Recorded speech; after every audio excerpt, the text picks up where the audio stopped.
48 గంటల్లో సిద్ధార్థ కిడ్నాప్ చేసిన వరలక్ష్మితో సహా తనకు తానుగా కోర్టులో లొంగిపోకుంటే బాంబు బ్లాస్ట్ కేసులో జైలు నుంచి తప్పించుకున్న కేసులో వరలక్ష్మిని కిడ్నాప్ చేసిన కేసులో అతన్ని మోస్ట్ వాంటెడ్ క్రిమినల్ గా భావించి అతని మీద షూట్ ఎట్ సైట్ ఆర్డర్స్ జారీ చేస్తామని హైకోర్టు ఇవాళ హెచ్చరించింది.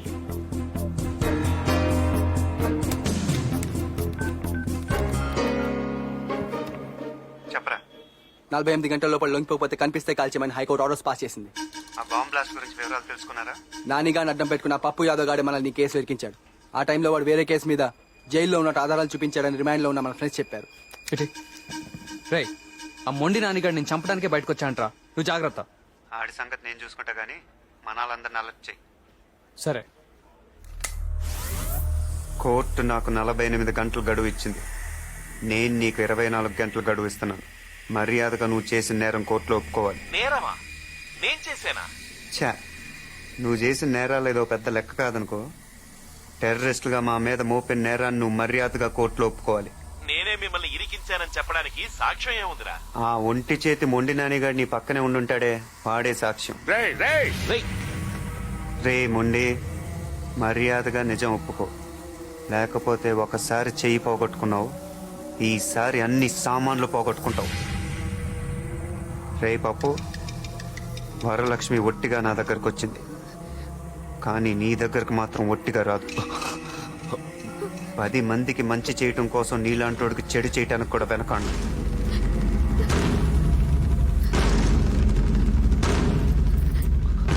బాబా హలో, ఇంకా నేను ఆగలేను. వాడి తల తీసుకొస్తా. రే ఆగరా. వాడు మనకి దొరకడం సంగతి అలా ఉంచు. నువ్వు గనక వాడికి దొరికిపోతే మొత్తానికే ప్రమాదం. వద్దు బాబా, నేను జైలు నుంచి వచ్చింది నీ కళ్ళలో భయం చూడ్డానికి కాదు, ఆనందం చూడ్డానికి. నేను వెళ్తాను. రే అన్నా, బావ జాగ్రత్త. అలాగే నువ్వు జాగ్రత్త. ఇందాక ఫోన్ లో పప్పుతో ఏమన్నావు? మర్యాదగా కోర్టులో లొంగిపోమన్నాను. తర్వాత ఇంకేమన్నాను?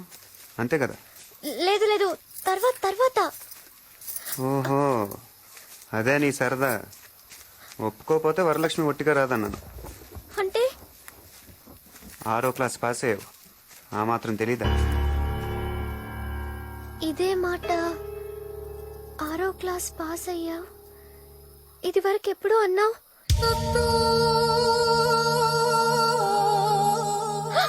అంటే ఈసారి నిజంగా అన్నంత పని చేస్తావా? నిజంగా అంటే అబద్ధంగా ఏమైనా చేశానా? లేదు ఏం చేయలేదు. నువ్వు మరీ అంత చెడ్డోడివి కాదు కదా. మరీ అంత మంచోడిని కూడా కాదు. అంటే 10 మంది మంచి కోసం మంచోడిని కాదనిపించుకోవటానికి కూడా వెనకాను. కొంచెం కన్ఫ్యూషన్ గా ఉంది, అర్థమయ్యేలా చెప్తావా? ఇప్పుడు నన్నేం చేస్తావు? నువ్వు అనుకున్న పనే చేస్తాను, దానికోసమే చూస్తున్నా.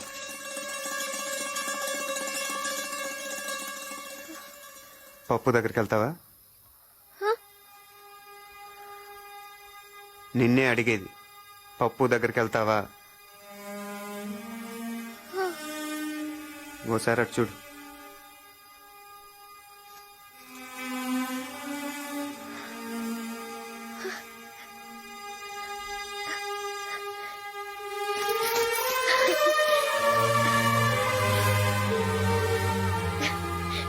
నాకు ముందు నుంచి అనుమానంగానే ఉంది నువ్వు మంచోడివేనని.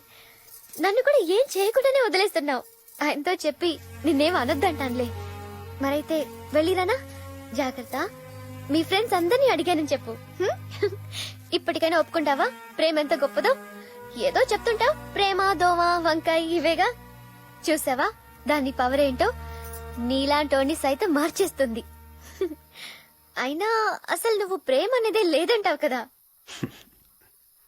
ఒప్పుకుంటున్నాను వరలక్ష్మి, ప్రేమ అనేది ఉంది, మరెక్కడో లేదు, ఇక్కడే నిలువెత్తు రూపంలో నీలోనే కనిపిస్తుంది.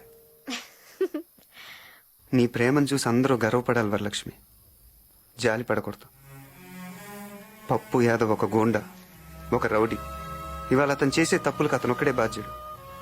రేపు అతను చేసుకుంటే నువ్వు కూడా భాగం పంచుకోవాల్సి వస్తుంది. నీలాంటి అమాయకులు ఆ గుండాలకు బలైపోయినా మా లక్ష్యం నెరవేరినట్టే. ఒక్కసారి ఆలోచించి వరలక్ష్మి, కావాలంటే మీ ఊళ్ళో మీ బామ్మ దగ్గర నేను వదిలిపెడతాను. గోదావరి దాటొచ్చిందండి, గోదావరి అంత లోతుగా ఆలోచించు.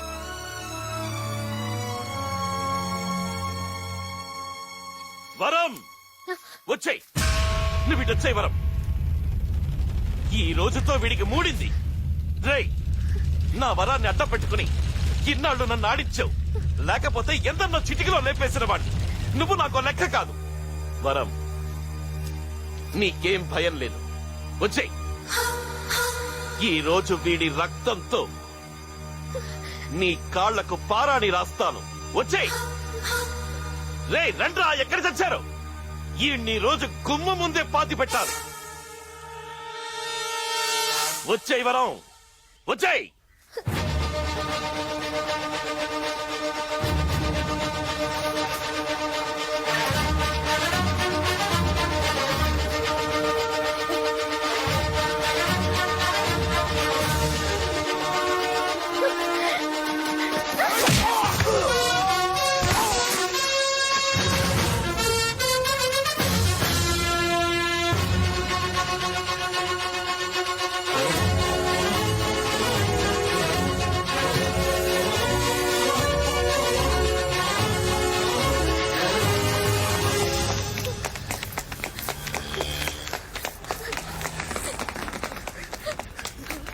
ఏయ్, రావే, ఎక్కడికి పోతావు?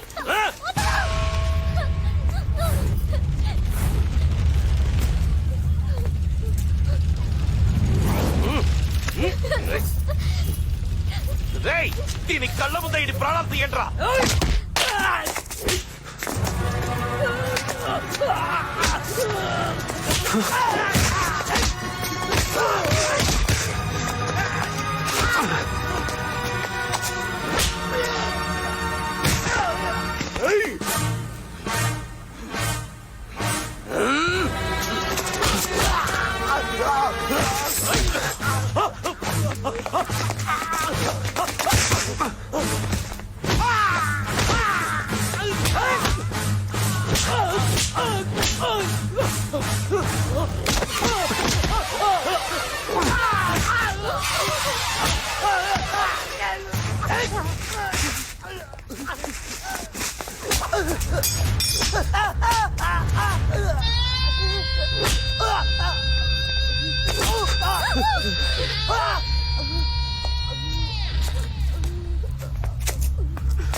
ఏయ్, వద్దు.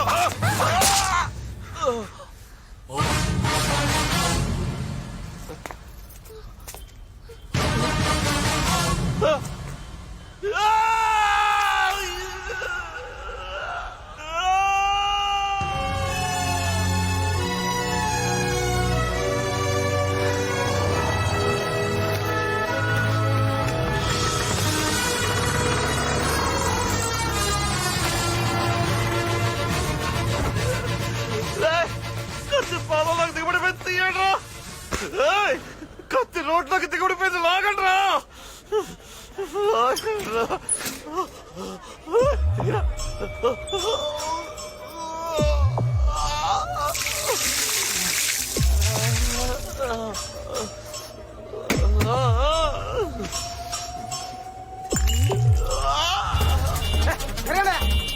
మీకే చెప్పేది, వెళ్ళండి.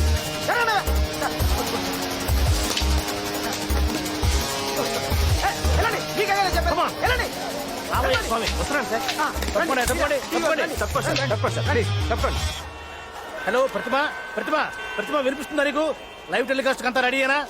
ప్రేక్షకులకు విజ్ఞప్తి, వరంగల్ పట్టణంలో హోంమంత్రి పప్పు యాదవ్ గారి కారులో కత్తి గుచ్చుకున్న సంఘటన ఇక్కడ సంచలనం సృష్టిస్తోంది. ఆ దృశ్యాలను మనం ఇప్పుడు ప్రత్యక్షంగా వీక్షిద్దాం. నమస్కారం మినిస్టర్ గారు. ఏయ్, ప్రత్యక్ష ప్రసారమా? అవును సార్. ఇదేమన్నా ఫ్లైఓవర్ ఓపెనింగ్? ఎందుకు? ఇదంతా లైవ్ కవరేజ్. సరేవారు సార్ మీరు ఇప్పుడు ఆ దృశ్యాలు మనం ప్రత్యక్షంగా చూడబోతున్నాం. ప్రతిమ హోమ్ మినిస్టర్ గారి కారులో కత్తి గుచ్చుకోవడం వల్ల ఈ ప్రాంతం అంతా కూడా రక్తంతో తడిచిపోయింది. ఇప్పుడు హోమ్ మినిస్టర్ ఇచ్చుకున్న కత్తిని మనం స్పష్టంగా చూద్దాం. కెమెరా కత్తి మీద పెట్టవయ్యా. ఇది మోకాలయ్య స్వామి. హోమ్ మినిస్టర్ గారు ఆత్మనాదం, హోమ్ మినిస్టర్ గారు ఆత్మనాదం చేస్తున్నారు, బాధతో విలవెల్లాడిపోతున్నారు. ఇప్పుడు ఈ సంఘటన మీద ప్రజా స్పందన ఏమిటో మనం తెలుసుకుందాం. రాష్ట్రంలో లా అండ్ ఆర్డర్ పరిస్థితి ఎలా ఉందో మంత్రి గారి కాలు చూస్తేనే తెలుస్తుంది. ఓహో. కలియుగంలో ధర్మం ఒంటి పాద మీద నడుస్తుందని చెప్తారు, కానీ ఇక్కడ పరిస్థితి చూస్తుంటే నిజంగా ఒంటి కాలు మీద నడుస్తున్నట్టుంది. ఆ సిద్ధార్థ అమ్మాయిని తీసుకొని పారిపోతున్నాడండి. అప్పుడు అటో 10 మంది ఇటో 10 మంది రౌడీ వ్యవహారాలు వచ్చారండి. ఇంకేముందండి, బాగా కుమ్మి పడేశాడండి. మరి ఈయన రౌడీయే కదండి. మంత్రి గారు ఫేస్ క్లోజ్, ఫేస్ క్లోజ్. ఆ అమ్మాయిని తీసుకొని ఈయన పారిపోతున్నాడండి. అప్పుడు ఆయన ఊరుకుంటాడా, ఒక కత్తి అందుకొని కసిక్కన పాదంలో దిగేశాడండి. కాలు క్లోజ్ పెట్టు. నిజంగా కత్తిల పాదంలో దిగటం లైఫ్ లో ఫస్ట్ టైం చూస్తున్నానండి. ఇది నా అదృష్టంగా భావిస్తున్నాను. ఇతను క్లోజ్ పెట్టు, ఇతను క్లోజ్ పెట్టు. అంబులెన్స్ లో వైద్య బృందం వస్తున్నది. వారు ఇప్పుడు మంత్రి గారిని పరీక్ష చేసి మంత్రి గారి కాల్లో గుచ్చుకున్న కత్తి తీసేస్తారో కాలే తీసేస్తారో బ్రేక్ తర్వాత. తప్పకుండా డాక్టర్ల కూర్చొని తోటివ్వండి. తప్పకండి.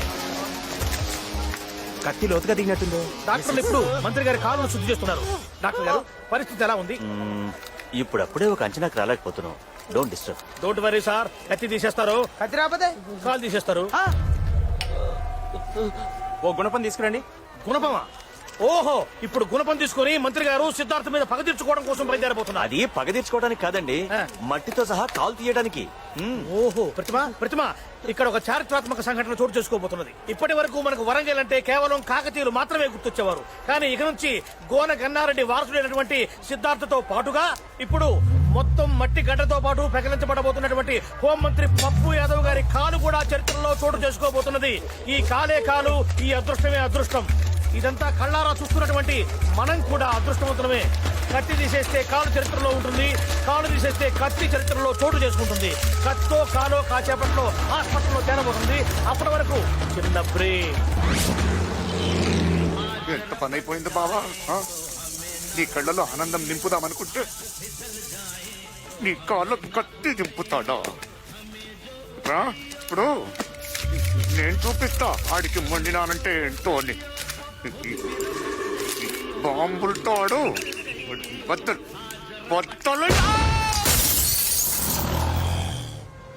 మీ ఊరు వెళ్ళడానికి అన్ని ఏర్పాట్లు చేసింది.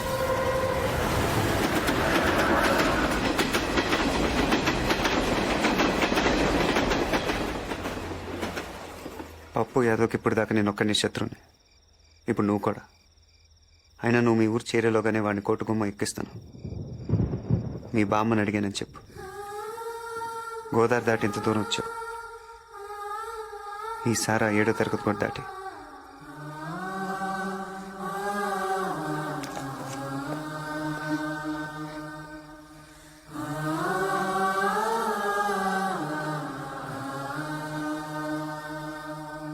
అయితే హాస్పిటల్లో మన మెడికల్ అందరినీ అలర్ట్ చేయండి. కాల్ పరిస్థితి ఏంట్రా? మొన్న నీకు ఎక్కడున్నాడో తెలిసింది. పదండి. ఇంకా లాభం లేదు. పదవి పోయినా సరే మన విశ్వరూపాన్ని చూపించాల్సిందే. రేయ్, బామర్ది మొండినాని గాని పిలవంట్రా. పిలవకుండానే వచ్చింది సార్. ఏడి ఎక్కడా? రే బామర్ది, కింద ఫ్లోర్ లోనే ఉన్నాడు, సేమ్ రూమ్ లో. ఆ సిద్ధార్థం చంపనికే తయారు చేసిన బాంబు ఆన్ చేతిలోనే పేలింది. అంతేకాదు, సిద్ధార్థ కేసు చూస్తున్న సిబిఐకి దొరికిపోయిండు. రేపు సిద్ధార్థ కోర్టులో లొంగిపోతుండని పీపీ ఫోన్ చేసిండు. అంటే ఆ మొండినాన్ని సిబిఐకి అప్రూవర్ గా మారి ఉన్నదంతా చెప్పేస్తారా? చచ్చా, వాడు అలా చెయ్యడ్రా. స్పృహలోకి వచ్చాక చస్తానని భయపడి ఒకవేళ సిబిఐకు నిజం చెప్తే ఇప్పుడు ఆసుపత్రిలో ఉన్న మీరు రేపు చర్లాపల్లి జైల్లో ఉంటారు. అంతా మన కంట్రోల్లో ఉంది. డాక్టర్లు మెడికోలు మనోళ్లే కదా. మార్చరీ ఎక్కడ? మార్చరీ ఎందుకు? వాడు ఇంకా చావలేదుగా. మార్చరీ ఎక్కడ? అటువైపు ఉంది.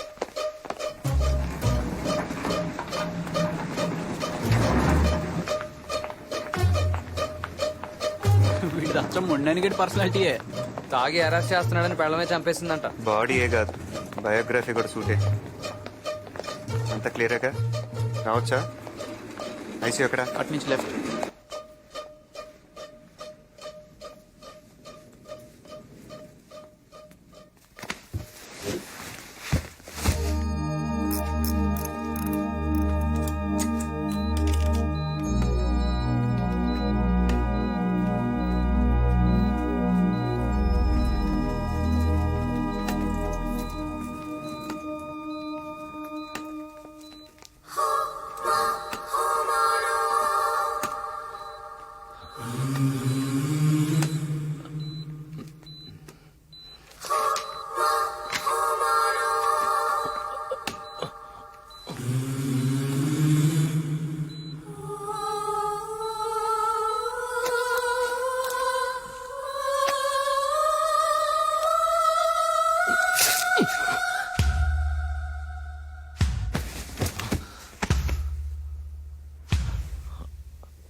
బావ కళ్ళలో ఆనందం చూడాలనుకున్నావు, ఆడ నీ కళ్ళల్లో చావు చూడాలనుకుంటున్నాడు.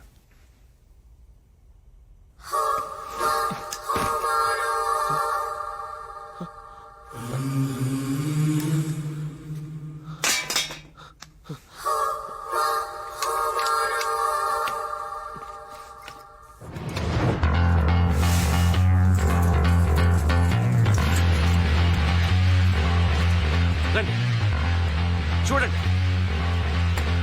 వాడు మొండినాని కాదు, ఎవరిదో శవాన్ని పెట్టారు.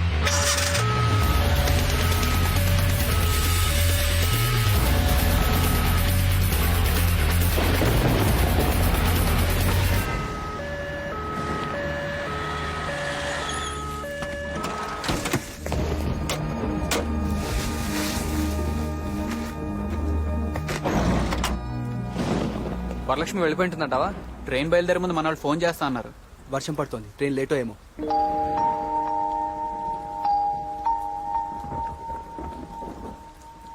ఈడిలాగే ఉంటాడుగా. మళ్ళీ స్పృహ వచ్చేది రేపు కోర్ట్ టైంకే.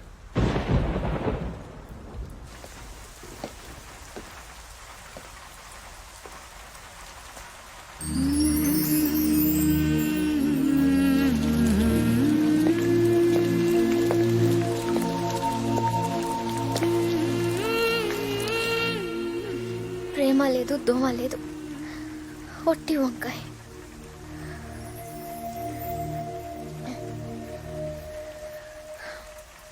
నేనేం బాధతో ఏడవటం లేదు, మోసపోయానని పశ్చాత్తాపడడం లేదు. ఏ మొహం పెట్టుకుని ఊరెళ్ళాలని ఆలోచిస్తున్నాను. ఈ మొహానికి కొంచెం తలెత్తుకునే అవకాశం కల్పిస్తావా? జనాల్ని మోసం చేసి ఈ నాయకుల్ని తరిమి కొట్టే పనిలో నాకు కొంచెం చోటిస్తావా? ఈ మాట పప్పుగాడినాలి. ఏం చేస్తాడు?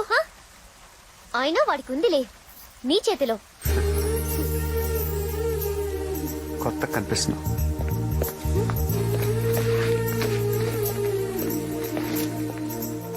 పదా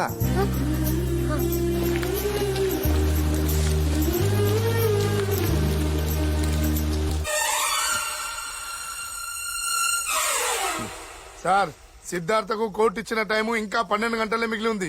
ఈ లోపు ఏం చేస్తారో చేయండి. ఇన్నాళ్ళు ఆ సిద్ధార్థ గాడి మూమెంట్స్ మనకి క్లియర్ గా తెలియలేదు, అందుకే వాడు మనతో ఆడుకున్నాడు. ఇప్పుడు వాడి రూట్ క్లియర్ గా ఉంది. రేపు ఉదయం కోర్టుకు వచ్చి తీరుతాడు. హైకోర్టుకు వెళ్లి అన్ని దారులని బ్లాక్ చేసి వాడికి స్పాట్ పెట్టండి. Chadar beach, Purapul beach, Madina hotel, city college, ఈ రోడ్లని బ్లాక్ చేయండి.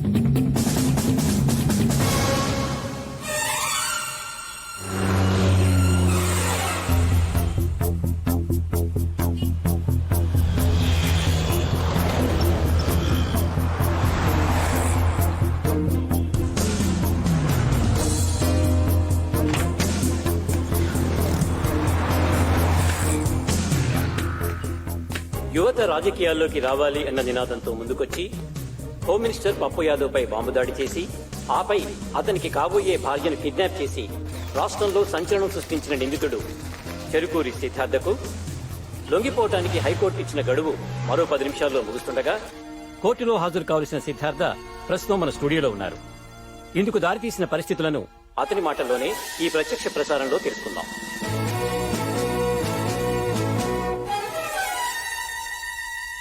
కోర్టులో మీ ముందు బోన్లో నిలబడాల్సింది నేను. ఇలా టీవీ ద్వారా కనిపిస్తున్నందుకు క్షమించండి యువర్ ఆనర్.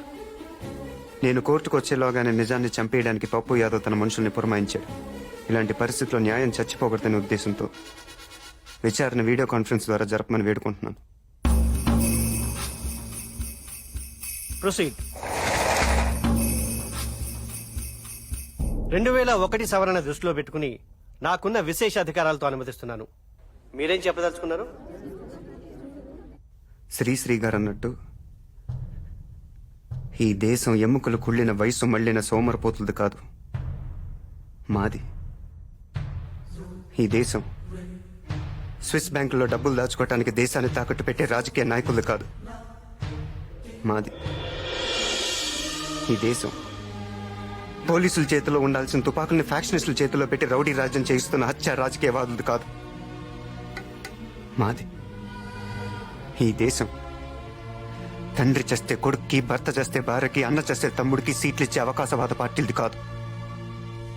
మాది, మా యువతరానిది. అని ఎలాంటి భూమి మాకు అప్పచెప్పాలనుకుంటున్నారు?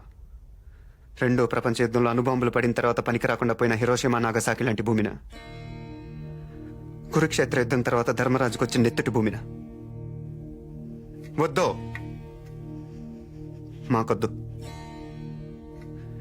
మాకు సుజలాం, సుఫలాం, సస్యశ్యామలంగా కనిపించే భారత భూమి కావాలి. ఆ భూమి మాకు మిగలనిస్తారా? విదేశీయులకు అమ్మేసి మా నేల మీద మమ్మల్ని పాలేరం చేస్తారా? ఒకప్పుడు చేలో వరేస్తే ఇంత ఆదాయం వస్తుందని, పళ్ళ తోటలైతే ఇంత లాభం వస్తుందని అందరూ ఆశపడేవారు. రాజకీయాల్లోకి వస్తే దిమ్మ తిరిగిపోయే ఆదాయం వస్తుంది అనుకుంటున్నారు. ఒకప్పుడు పోలీసులను చూస్తే సామాన్యుడికి భయం, ఇప్పుడు పొలిటికల్ లీడర్స్ని చూస్తే పోలీసులకు భయం. రౌడీలు, గూండాలు చేరి రాజకీయాలను రణరంగంగా మారుస్తున్నారు. సామాన్యులు రాజకీయాల్లో అడుగు పెట్టాలంటే భయపడుతున్నారు. ఇలాంటి పరిస్థితుల్లో ప్రజలకు సేవలు చేయాలనుకునే విద్యార్థులు, మేధావులు, సంఘ సంస్కర్తలు ఏ ధైర్యంతో రాజకీయాల్లో అడుగు పెడతారు? ఈ దేశాన్ని ఎవరు ముందుకు నడిపేస్తారు? తన జీవితం ప్రజాసేవకి అంకితం అంటూ బిడ్డలను కూడా కనకుండా కడదాకా ప్రజాసేవకి అంకితమైన ఒక పుచ్చలపల్లి సుందరయ్య కావాలి. కట్టు బట్టలు తప్ప కార్లు, మేడలు ఆశించిన ఒక వావిలాల గోపాలకృష్ణయ్య కావాలి. ఈ దేశానికి 2 సార్లు ప్రధానమంత్రిగా పనిచేసిన, సొంత ఇల్లు కూడా సంపాదించుకుని గుల్జారీలాల్ నందా కావాలి. శ్యామ్ ప్రసాద్ ముఖర్జీ, బిఆర్ అంబేద్కర్, లాల్ బహదూర్ శాస్త్రి, అబుల్ కలాం ఆజాద్, కామరాజ్ నాడార్, ప్రకాశం పంతులు, వీళ్ళు కావాలి. సామాన్యంగా యువతరం దారి తప్పిందంటారు. నిజానికి దారి తప్పింది రాజకీయం. దాన్ని యువతరం దారిలోకి తెచ్చుకోవడానికి చేసిన ఈ ప్రయత్నం అది ఎవరన్నారు? ప్రస్తుత రాజకీయాల్లోని లోపాలను ఎత్తి చూపించావు, కానీ నువ్వు చేసిన పని ఎలా సమర్థించుకుంటావు? నేను జైలు నుంచి పారిపోయే ముళ్ళును ముళ్ళుతోనే తీయాలని తీవ్రవాదం కాలేదు. సరైన సమయంలో సహాయం అందక నిరాశలైపోయిన వాళ్ళకి న్యాయం జరిగేలా చేశాం. అంతేకాదు, న్యాయస్థానం మీద ఉన్న గౌరవంతో ఒక పౌరుడిగా సాక్ష్యాలు సంపాదించాను. ఏమిటా సాక్ష్యాలు? ముడ్డి నాని, ఎంత పని చేసావు బావా. నీ కళ్ళలో ఆనందం చూడాలనుకుంటే నా కళ్ళలో చావు చూడాలనుకున్నావు. నిన్ను కాదట చెల్లి కోసం నువ్వే కావాలనుకున్నాను. నీ బామర్తినే తింటుతో చంపేస్తూ ఎన్ని చేశాను బావ నీ కోసం. ఈ స్టూడెంట్ కుర్రాల్ని అడ్డం తొలగించాలని నీ మీద బాంబు వేసినట్టేసి నిన్ను కాపాడి వీళ్ళే చేశారని బొక్కలు తోయించాను. నీ మీద అనుమానం రాకూడదని ఎన్నోసార్లు జైలుకెళ్లాను, దాక్కున్నాను. సిద్ధార్థ, వాళ్ళ స్నేహితుల వల్ల ప్రజలకి ఎంత మంచి జరిగిందో ప్రత్యక్షంగా చూడగలిగాను. అంతేకాదు, పప్పు యాదవ్ లాంటి రాక్షసుడి వారి నుండి ప్రజలే కాదు, నాలాంటి అమ్మాయి కూడా రక్షించబడినందుకు, నాకు వాళ్ళ ఆశయంలో పాలు పంచుకునే అవకాశం కలిగినందుకు ఆనందించడమే కాదు, గర్వపడుతున్నాను కూడా. ఎన్నికలప్పుడు జరిగిన బాంబ్ బ్లాస్టింగ్ కేసులో సిద్ధార్థని అతని మిత్ర బృందాన్ని నిర్దోషులుగా భావిస్తున్నాం. ఇదే కేసులో పరకాల పురుషోత్తం యాదవ్ ఎలియాస్ పప్పు యాదవ్ ని ప్రధాన నిందితుడిగా భావిస్తూ రెండవ నిందితుడైన జొన్నలగడ్డ వెంకట్రావు ఎలియాస్ మొండినానిని తక్షణం పోలీసులు అదుపులోకి తీసుకోవాల్సిందిగా ఆదేశిస్తున్నాం. ఇకపోతే సిద్ధార్థ జైలు నుంచి తప్పించుకోవటం, వరలక్ష్మిని కిడ్నాప్ చేయటం అతను చేసిన నేరాలు. ఈ కేసులో అతనికి బెయిలిస్తూ తదుపరి విచారణకి ఆదేశిస్తున్నాం.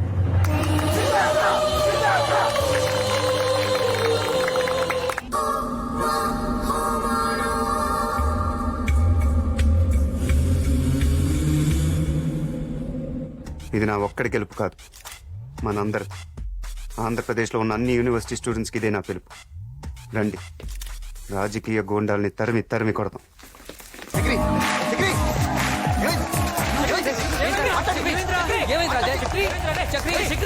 ఏం జరిగింది తెలీదు. Blood, oh my God. Ambulance, ambulance phone చేయండి. టైం లేదు, బండి రెడీ చేయండి. ఏం జరిగింది? కలుదురు చక్రి, నీకు లేపండి. చక్రి నంచాడు. చక్రి, నీకేం కాదు. చక్రి నంచాడు. నంచాడు. వరలక్ష్మి కనపట్లేదు. కళ్ళు తెరవరా, నీకేం కాదురా, నీకేం కాదురా. పప్పు యాదవ్ నుంచి ఫోన్. నీకేం కాదురా, కళ్ళు తెరవరా. బండి వస్తుందా? వస్తుందిరా. మేడం పోయాడు. వాడొక్కడే కాదురా, మీ అందరి గతి అంతే. ఇప్పుడు చూద్దు గాని ఇన్నాళ్ళు వరలక్ష్మిని అర్థం పెట్టుకుని నన్ను అడిచావు. ఇప్పుడు అదే వరలక్ష్మితో నిన్నాడిస్తాను. తమ్ముంటే అలా చూసుకుందాం. రా.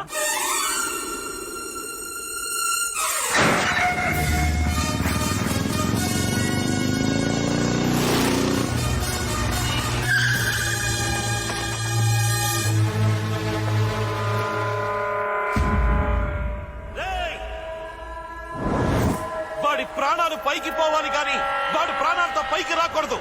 ఏసైండ్రా. ఏంటే నీ బొంగులో ధైర్యం? నిన్ను పాడు చేయలేనా? వాణ్ణి చంపలేనా? సరే, వాణ్ణి చంపి వాడి శవం సాక్షిగా మనం శోభనం చేసుకుందాం.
యుద్ధం తప్పనిసరైనప్పుడు రాముడు సైతం సైనికుడై పోరాడక తప్పలేదు.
అయిపోయావురా అయిపోయావు ఏయ్!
ఏయ్!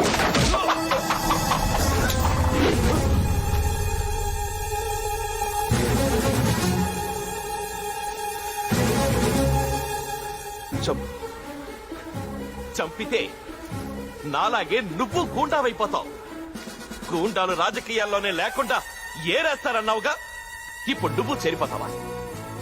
అయితే రా, చంపు, చంపరా. ఈ దేశంలో రాజులు పోయారు, బ్రిటిష్ వాళ్ళు పోయారు, జమీందారులు పోయారు, మేమే ఉన్నాం. గూండాలదే రాజ్యం. మమ్మల్ని ఎవ్వడు ఏమీ చెయ్యలేడురా. రారా, చంపు, రే చంపరా.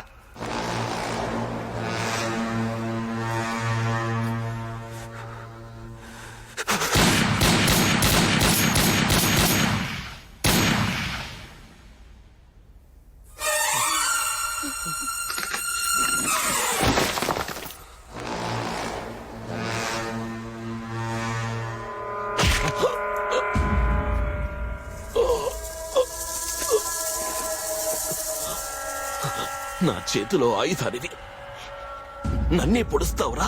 పాములతో ఆడుకున్నవాడు పాము కరిచి చేస్తాడంట. నీది అదే చెప్పు. నాకు చేసిన ద్రోహానికి ఇదే నీకు శిక్ష. నిన్నళ్ళు బామర్తిని ప్రేమగా పిలిచావు. నీకు మేలు చేస్తా. సుఖంగా చచ్చి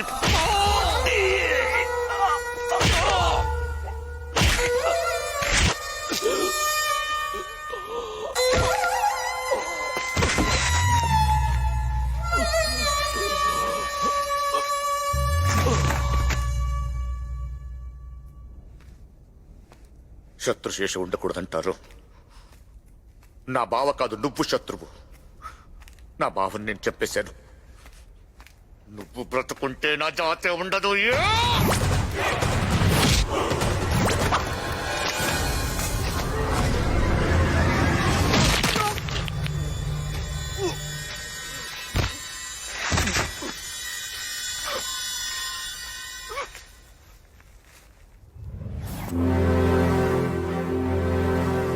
మొత్తానికి గెలిచి సీటు దక్కించుకున్నావయ్యా. కంగ్రాచులేషన్స్. ఇది నీకయ్యా. వద్దా? సర్లే, మీ పాచు గోల పిల్లకాయలు ఏం బీగుతారనుకున్నా కానీ మరి మొట్టికాయ వేసోళ్ళ అన్నట్టు. ఇదిగో లింగులుడికమంటూ ఈ పిల్లకాయ ఒక్కడు అచ్చంలో ఏం బీగుతాడు కానీ అని మా పార్టీలో చేర్పించేసేయి. ఖాళీగా ఏముందబ్బా? ఒక డిప్యూటీ మినిస్టర్ ఖాళీగా ఉన్నోళ్ళ అది పడేస్తా. నువ్వు మాత్రం మా పార్టీకి ఫుల్లుగా సపోర్ట్ ఇచ్చావనుకో, వచ్చే జనరల్ ఎలక్షన్ లో మన ఇద్దరం కలిసి చెడుగుడు ఆడుకోవచ్చు. ఆటలు సాగనివ్వకూడదనే మేము ఇక్కడికి వచ్చింది. అదే కదా నేను చెప్పేదే. ఒంటికాయ చొంటి కొమ్ముగాడు ఈడు పీసేదే ఉంది లోపల. మీ అసెంబ్లీలో ఎన్ని సీట్లు? ఓట చేతులు ఆడబాకవయ్యా. నేను సీఎంనయ్యా. ఆ మాత్రం నాకు తెలవదా ఏంది? 294 కదా. ఎలా లెక్క పెడతారు? ఎలాగేముంది? 1 2 3 కోటి అంకల్ లెక్క పెట్టాలన్నా మొదలు పెట్టాల్సింది ఒకటితోనే. పదరా, లోపల తేల్చాల్సిన లెక్కలు చాలా ఉన్నాయి.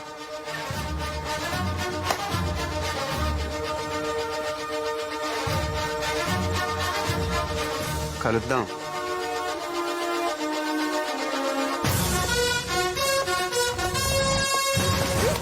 ఇటెక్కడికి పద. ఎక్కడికి? బామ్మ దగ్గరికి. ఎందుకు? ముహూర్తాలు చూసుకోవాలి కదా. ఇక వేరే పని లేదే. లేదు, పద. అవును, నువ్వు గోదావరి ఎప్పుడైనా చూసావా? ఎంత పెద్దగా ఉంటుందో. ఎంచక్క మా ఊరు లాంచ్ లో వెళ్ళొచ్చు. నీకు నీట్గా ఉంది కదా. అంతకంటే పెద్ద గండాలే దాటేశాను. ఇప్పుడేం భయం లేదు. అయితే నాకుందలే నీ చేతిలో. అవును, చెప్పడం మర్చిపోయాను. మీ అమ్మ, నాన్న, అక్కయ్య, బావ పిల్లలు అంతా కూడా పోలవరం వచ్చేస్తున్నారు. నేను అన్ని మాట్లాడేసానులే, నువ్వేం కంగారు పడక్కర్లేదు. ఓహో, ఫోన్లోనే వాళ్ళ దగ్గర సర్టిఫికెట్లు కొట్టేసాం అనమాట.